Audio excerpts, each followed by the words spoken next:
Oh, hello, friends. Happy Tuesday. I've got a little treat. I have a friend coming in here hot named Carlos Whitaker. Los Wit is going to jump in and have a conversation with me on this little patio out back. Hello. Hope everybody's having a nice start to their day. Among other things, I'll tell you what, I'm going to talk to Carlos about having just come back from hanging out with my 99-year-old baller grandma, Grandma Lee. I mean, I just came back and I am fueled up. I am full of love right now. Goodness gracious. All right, so let's see if I can find Carlos. I'm going to bring him in. We're going to have a conversation. If you have not yet followed Carlos Whitaker, Los Wit is the name that he goes by on the old Instagram. I'll tell you what, he is a light in this world. He is a human who describes himself as a hope dealer, and we are all desperately in need of hope. So hang out. We're gonna just have a little chat here on the old Instagram. I know, did you see my post about Grandma Lee? Grandma Lee just dropped some knowledge on me. I mean, it was an awesome opportunity to introduce her to Heidi, but man, she is just at 99. She is one of the most unbelievable people. She's so with it and sassy and amazing in all ways. And I mean, I will be honest, I was planning on seeing her earlier in the day, and she had a bridge game. So I'm not, like in the list of where priorities exist. Guess what? Bridge comes ahead of oldest grandchild in me. All right, so let's see. I'm gonna try and find Mr. Carlos. Here we go. I'm gonna see if he can respond to my request. Oh, ladies and gentlemen, We did it! we did it, my man. What is up, brother? I was just regaling the humans on the interwebs here that I have just returned from something quite extraordinary. You saw. So I am in SoCal. My grandma, 99-year-old baller, Grandma Lee, is 99. She's just the most savvy, unbelievable human being, and she just for like 90 minutes took us through a century's worth of stories, and Let's it just go. has filled me up, my man. I love it. I love it. It's so good. So good. What you been doing, man? How you doing? I'm good, man. Listen, I injured my back. My mid 40s body failed me. So like lower back, like I'm basically using a cane, so I'm trying to recover.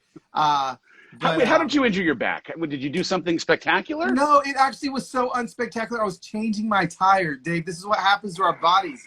You bend the wrong way, and then poof, 5 days gone, right? So, well, here's the thing: if you'd hurt your back 10 years ago, you'd have a 2-day break. Now, exactly. 5 days could be a little conservative. I definitely it may be a little longer than that, but no, I'm doing better actually. And my parents are in town. My 80-year-old father is here, and so I've been doing the same thing with him, just sitting, asking him to tell me stories that maybe I'd never heard before, and it's just been sweet. It's so good. Like we sat, and it's like you don't really know where the conversation's going to go. And she went back to like, I found a picture of me and my dad when I was 18 months old. So yeah. She went back 98 years. Oh yeah. And just like started the storytelling from there. And I was like, well, let's go. Just go ahead and get settled in. We'll see where this baby goes. I love it, man. One of the things though that she said, I put it in the post. It's like it's a thing that only experience can teach, is that she like told all these stories. Not a ton were light. There was a lot of hard stuff that she went through. And she said, you know what? I never lost hope. I would not let my circumstances steal my hope. And I've lived a good life because I chose to see it that way. And I'm like, yo, I am here for this. I am here for that too. She needs to drop the mic at that point, because that is, we all have the opportunity to choose hope every day, right? You are a hope dealer, man. I went from hope dealer to hope dealer. Well, hopefully I got a little bit of time to catch up with your grandma, but. Oh man, I'm here. Hey, so I know, for those that don't know, this is Carlos Whitaker, Los Wit on Instagram. If you don't follow Carlos, number one, stop what you're doing, leave the live, follow him, come back to the live. But for anyone who doesn't know who you are, will you just give a little background so that we can catch people up? Absolutely, man. Yeah, I live in Nashville, Tennessee with my wife of next Monday, 21 years. Yo, congrats. Thanks so much. Thanks so much. My 3 kids. We live just in in the suburbs here. We got like a little mini farm that my wife loves to do in the suburbs here. And I write books. I talk about them. But I tell people, I tell stories on stages, in books, and on Instagram. Like I love to tell stories, and I love to engage with people and deal them hope. You said hope dealer. That's one of the things that I love to do every single day, no matter kind of where you fall in whatever worldview you may have. I think that all of us, no matter what our worldview, are kind of desperate for hope. And so that's kind of the journey I've been on these last few years, is to deal hope every day. Yeah. I think one of the things that distinguishes Carlos, the voice that you have, the stories you tell, the way that you are an open invitation for people who think differently, vote differently, believe differently, live differently, to come together and have conversations. I describe you as a bridge, because I really think that is your secret weapon, your special sauce. And I am appreciative of the work that you do, in part because when we live in a world that's so divided and there is this rush to judgment or have a position on an issue without having to necessarily spend the time listening, or as you might say, walk with someone. The work that you do is just so important, because of how we need some kind of antidote to the way that all this stuff feels like it's pulling us further and further apart. We need it, man. We need to find out how to live as humans again. You know, like I feel like we have forgotten, and honestly, not of any fault of our own, Dave. You know, the last year and a half has done everything it can to pull us apart. We weren't created to live the way that we lived the last year and a half. So what that did is it accelerated pain and accelerated trauma. And so suddenly you've got a human race that's all traumatized together. Normally it's like, oh, like my buddy Carlos, he's traumatized, he'll go to therapy. Not like all my buddies are traumatized at the same time, right? And so what we've got to do is come to this understanding that we're all collectively walking through trauma. And when you know that about somebody else, you can give them so much more grace. You can step into empathy with them. And, you know, great example today. I just realized that everyone is just grumpy, Dave. Like everyone is just grumpy, like freaking grumpy pants, man. Like you post something up, like everything is you got to pick this or that. You have to have an opinion about everything. And I'm like, you know what? Like whatever happened to me, just kind of like sharing my life and no one having to necessarily have an opinion about it. I don't have to like, we've forgotten what it is to be humans. And so it's my goal every day, again, to just help people remember that we can do this collectively together. We're actually on our way, but maybe I can give some practices and some tools that people can use to do it well.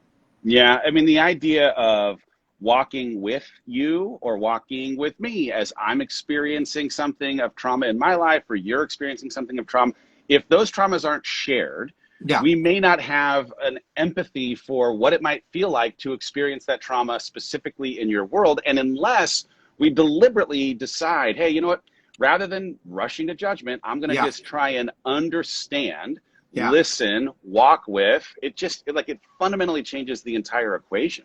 No, it does. It changes the entire equation. Again, and the statement that I love to use that you said is, don't stand on issues, but walk with people. Because again, every issue is nothing more than a human that is in need. So therefore, if you move your opinion away from the issue, you look at the human, not just look at the human, but actually form a relationship with the human. Somebody that may be a completely polar opposite political spectrum than you, and you walk with them. The goal isn't to change your mind, right? The goal, that's not the goal. The goal is just so you can see them. And when you see people, it is so hard to hate somebody face to face. It's almost impossible.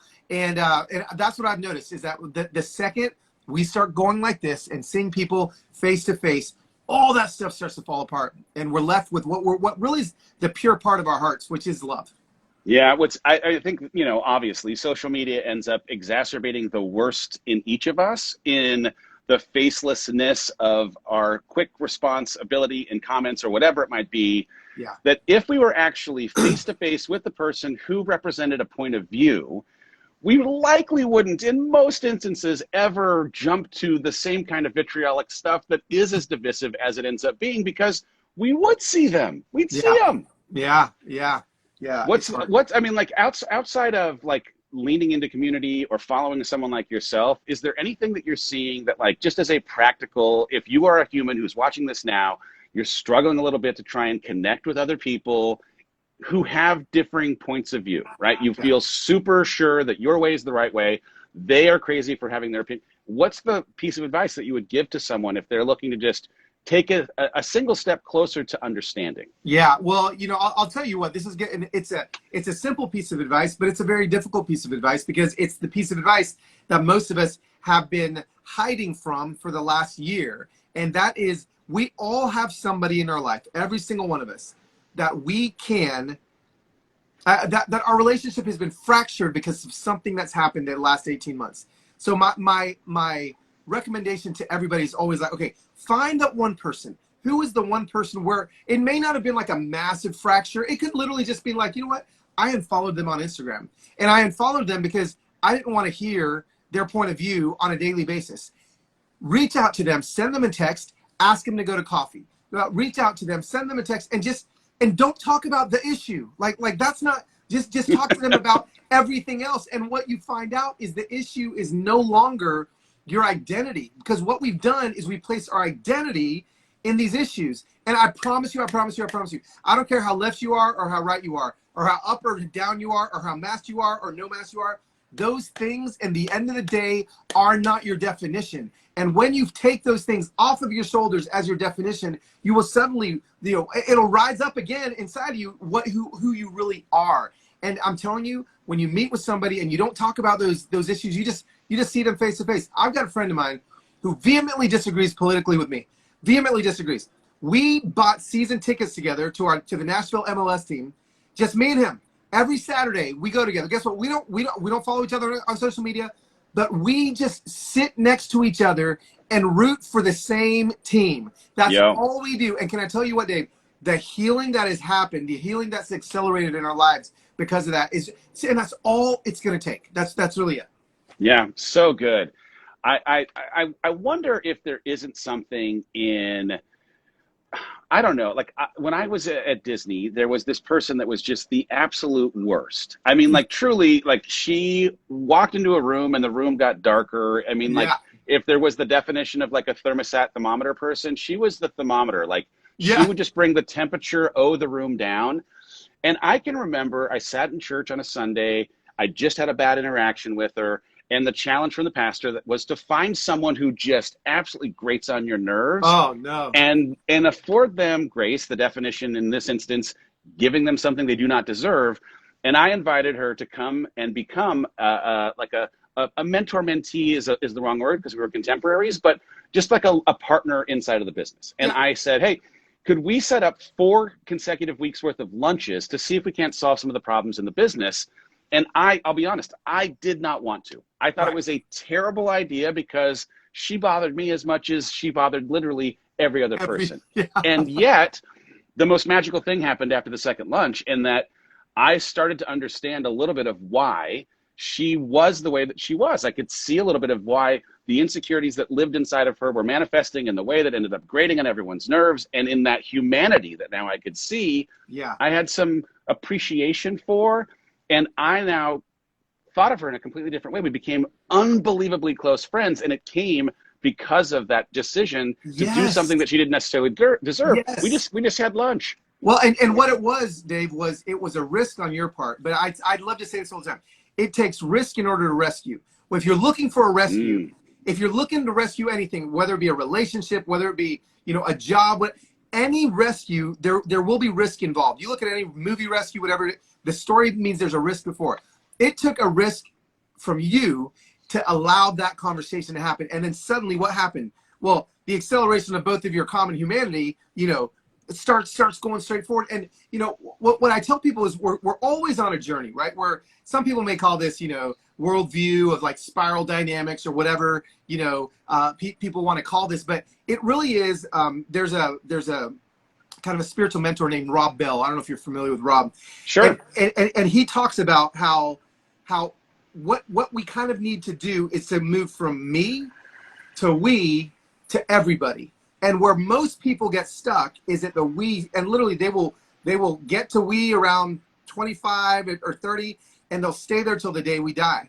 But if we can just, and only like 5% of humans have gotten all the way to the everybody thing. But when you get to everybody, I'm telling you, that's when you're in your sweet spot. That's when you're really living. And so to move from me to we to everybody is really the goal. So good. You know, what's crazy is I think there was a part of me that thought, oh, if we could ever have to face a thing that affects all of us, then we will come together. Yeah. And even in COVID, right? Like I thought, oh, I'm going to find a silver lining. I don't like this quarantine. I don't like the risk that it's posing. I don't like the frontline workers having to be exposed. I don't like death and dying. Yeah. But maybe there's going to be something that pulls us all together. And even in this, there's still been so many differing opinions on masks or not, or distancing or not, or whether there's vaccines that you should take. And it's like, my goodness, if a pandemic can't do it, it does kind of, I mean, like, I love that you're a hope dealer. I struggle a little bit sometimes to be like, yo, in the face of something that feels like it should have brought us all together, how didn't we get a little bit closer? Yeah, well, you know, here's the thing. I do believe that at the beginning, like, and it's hard to remember, like rewind back to like April of last year, of 2020, there was this collective, and it may have only lasted 3 days, Dave, like across humanity. But there was about 3 days where I remember everybody was like, you know what? We're going to do this. We're going to get through our 14 days to whatever it was. And we're like 3 days, you know, so first day, second day, and there were 3 days where I was like, this is what it's supposed to be. Like, we're all this here. People are like, they're honking, you're waving, walking their dogs around the neighborhood. Everyone's talking, you know. And then, you know, as it happened, we saw everything fall apart, and we saw things begin to pull us apart. But, you know, I'm of the belief that, and again, it's in my DNA, you know, maybe that's why God made me the way he made me, but I'm of the belief that we can get back to, not only back to, but we can get way better than we ever were. And again, I just think that it's going to take more people like you, people like me, everyone that's listening right now and commenting and hearting all these things, to speak out, to speak, you know, speak it out loud. Don't just take this stuff inside of you and be like, man, what a great conversation between David. No, actually go risk in order to rescue tomorrow. Actually make a risk and have a conversation with somebody that you vehemently disagree with tomorrow, and have coffee. And suddenly, you never know, you'll be in the same business together. I mean, there's all these relationships that are just waiting for the risk to happen in order to finally see that rescue happen. Yeah, I was in a opportunity yesterday on a stage speaking, trying to pour some light into some human beings in the green room. I had a conversation that reminded me of you, and that we were talking about treating a symptom and not the root cause, and it brought me back to Kill the Spider. For anyone who's unfamiliar with Kill the Spider, will you just give like 2 seconds? Because I think it's like, at its core, one of the things that someone needs to hear, the idea that we sometimes just address the symptoms but not the root cause.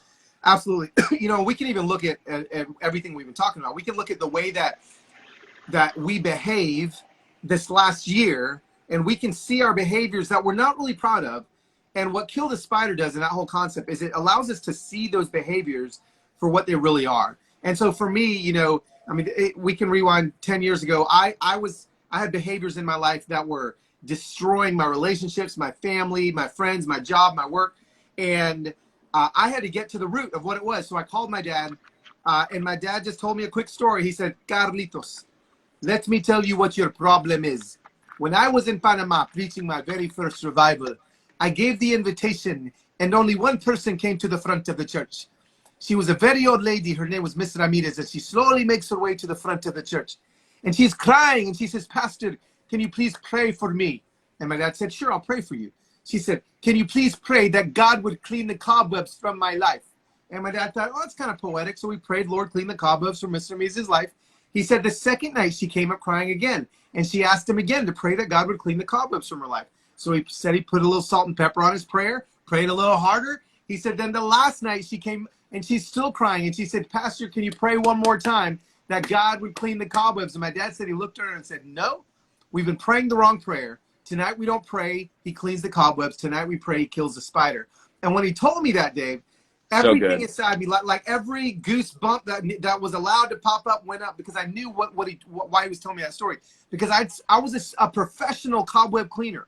Like, I've been spending my entire adult life cleaning the cobwebs of my behavioral issues. And so what I did is I ended up writing a book on my journey called Kill the Spider. And very quickly, so anyone that maybe want to dig into this, a spider is an agreement that you've made with a lie. Every single one of us have these things every single day. These are the root cause of our behaviors. Spider's an agreement you've made with the lie. A cobweb is a medicating behavior that brings comfort to the lie. So what do we do in America? You walk down the self-help aisle, and the self-help aisle is the cobweb aisle. 5 steps to a better marriage. 3 steps to stop spending so much money. 4 steps to stop drinking.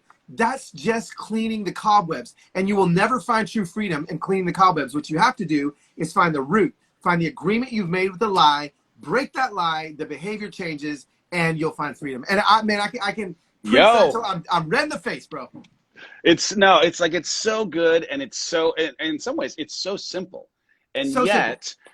It's harder for us to address the spider because it's impossible at times to reconcile why it exists or what it means about us or if we're still worthy, good enough because of the fact that the spider is there. And yet, if we were to do it, you know, like everything else ends up becoming simpler or easier or better. Yes. There's healing and everything else. Oh, I love it. Yeah. So what's good in Nashville right now, man? How's Nashville treating you?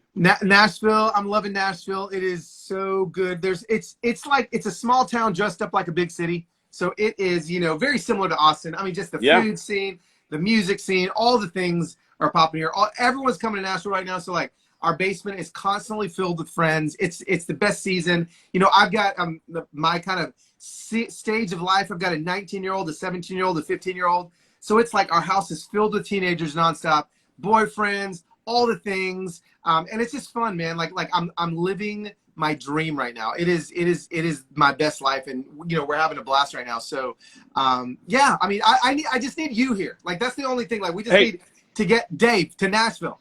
I am inviting myself in real time. I told this to John, our mutual friend. In the launch marketing meeting for the next book, coming up with different ideas, I've got my patio piece that I am just every single night sitting on the backyard of. I have made a commitment that I'm going to impose on people to come to their patios where I will enjoy peace with them as a part of the launch of this book. And I'm coming to your backyard, brother. Let's go, man. I'm ready. I'll go light up the fire pit right now. Done. I'm going to be in Nashville for a minute, though. There's a bunch of good people in Nashville, man. There really is. It's a fun town. It's, you know, there's the one problem with Nashville, so everybody knows, is there's about 7 weeks of the most hellish humidity that you just, and so like everyone just kind of leaves Nashville for about 7 weeks in like August/September. But besides that, man, we just love it. I've been here 10 years and love it. So I'm coming for it. Well, hey, I just wanted to let you come on, say hi to the humans, remind everyone that Carlos and I had just a fantastic conversation. I keep getting so many people telling me about the conversation. Yeah. Last Thursday's episode of the Rise Together podcast is the two of us having a conversation about literally everything. It will fill you up. I promise you that it will. It'll be a good use of 48 minutes worth of your life or your money back. And it's free. Or your money back, guys. Or your money back. Go ahead and send me a note if you don't like it. You will love it. I hope that you will go listen to the podcast. And if you don't, you've got to follow Carlos because honestly, from just the hope that bleeds from you and this bridge that exists in anything that is happening in the world, you just have found the best way to articulate a little bit of why people inside of certain circles are feeling a certain way in a way that maybe softens some of the sharper edges of anyone's heart who doesn't have an appreciation for that experience. So thank you, man. I'm going to write that. Whatever you just said, I'm going to write it down and put it as my bio. Let's go. All right, brother. I hope you have a good night. Thanks for jumping on last minute. I appreciate you. Go listen to the podcast. Go follow Carlos. Love you, brother. Happy Tuesday. Love you too, bud. Yeah. All right. See you. Bye.